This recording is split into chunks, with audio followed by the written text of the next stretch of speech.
దేవుని బిడ్డలమని చెప్పుకునే మన జీవితంలో సమాధానం వేల్తే ఏ పరిస్థితుల్లోనైనా నిలకడగా ఉంటాం.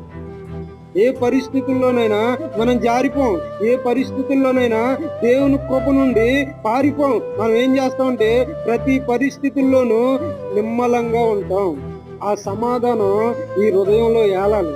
సమాధానం మన హృదయాన్ని జయించాలి. అలా జయించినప్పుడు ఇక్కడ సంతోషం ఉంటుంది. ఈరోజు ఇక్కడ సంతోషం లేక చాలా మంది బాధపడుతున్నారు తెలుసా.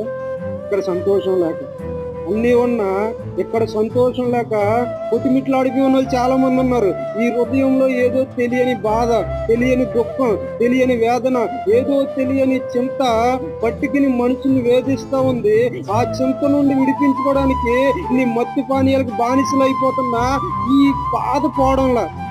ఈ బాధ పోవాలంటే మన సహవాసం దేవునితో ఉండాలి.